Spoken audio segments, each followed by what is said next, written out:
नमस्कार, मैं आपके साथ अंजना और आप देख रहे हैं ग्लोबल इंडिया टाइम्स न्यूज।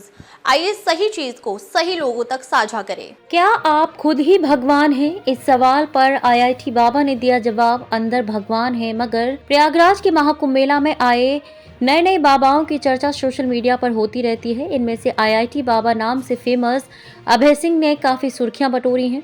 उन्होंने आईआईटी मुंबई से एरोस्पेस इंजीनियरिंग की डिग्री लेने के बाद साइंस लैब ज्वाइन करने के बजाय संत बनकर वैराग्य को ज्वाइन कर लिया। जब लोगों ने जाना कि जिस आईआईटी में दाखिला लेने के लिए प्रतियोगिता की पराकाष्ठा है, वहां से डिग्री लेकर एक युवा करोड़ों के पैकेज कॉरपोरेट का आकर्षण छोड़कर सन्यासी बन गया है, तो वे हैरान रह गए। इसके बाद आईआईटी बाबा के नाम से फेमस हुए अभय सिंह सुर्खियों में बने हुए हैं। लोग उन्हें सुन रहे हैं और समझने की कोशिश कर रहे हैं। इस बीच हमारी टीम को दिए एक इंटरव्यू में आईआईटी बाबा ने कई सवालों के जवाब दिए। अब तक लोगों ने उन्हें दाढ़ी में देखा था, लेकिन अब वे नए लुक में नजर आए।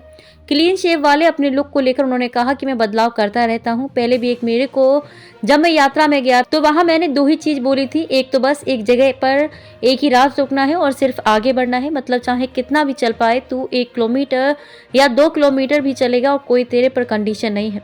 उस टाइम पर भी मैं ऐसे ही था, जैसे चलता रहता था। 2-3 महीने हो गए, काफी बड़ी बड़ी हो गई, फिर सेव कर लेता था, तो अभी वो सेव करने का वक्त आ गया है, महादेव बोलते हैं। इसी दौरान उन्होंने एक किस्सा सुनाते हुए कहा कि कल रात को मैंने दिए लगाए, उसी समय एक बंदा मुझसे मिलने आया और आकर बोला कि 10 मिनट पहले मैं गाड़ी में वही बोल रहा था कि ईश्वर वहां मिलेंगे जहां पर अंधेरा होगा और दिए जल रहे होंगे। मेरे कमरे में पूरा अंधेरा है और दिए जल रहे हैं। सोचो ना, कोइंसिडेंस। तुमको ट्रस्ट करना होता है कि जो महादेव बोल रहे हैं वो करते जाओ। उन्होंने बोला कि हाँ ठीक है, कल सेव करना, ऐसे ऐसे करना।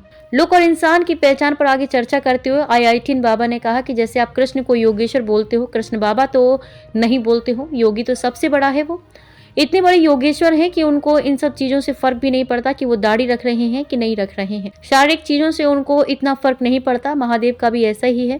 शिव पुराण को अगर पढ़ोगे तो उसमें भी शिव जी अलग अलग वेशभूषा में नजर आते हैं। पार्वती की शादी वाले किस्से में वे दरबार में नट बनकर चले जाते हैं। खुद को भगवान मानने को लेकर आईआईटी बाबा ने कहा कि भगवान सबके अंदर है। स्पिरिचुअलिटी का असली मतलब तो यही है। जहाँ पर बात फंसती है वो है कि लोग पूछते हैं कि सबके अंदर है तो सबको पता कैसे नहीं है। अगर सभी के अंदर भगवान है तो हमको कैसे नहीं पता कि हम भगवान हैं। मैं बोल रहा हूँ उस ट्रुथ को, हम ब्रह्मास्मि।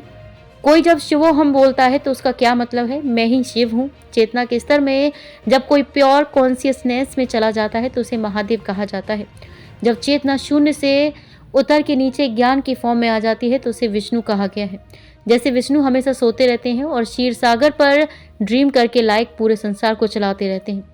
इसे माया के अधिपति कहा जाता है। वहीं ब्रह्म जानने वाली दुनिया है। ऐसे में चेतना के ये तीनों रूप ही ब्रह्मा विष्णु महेश हैं।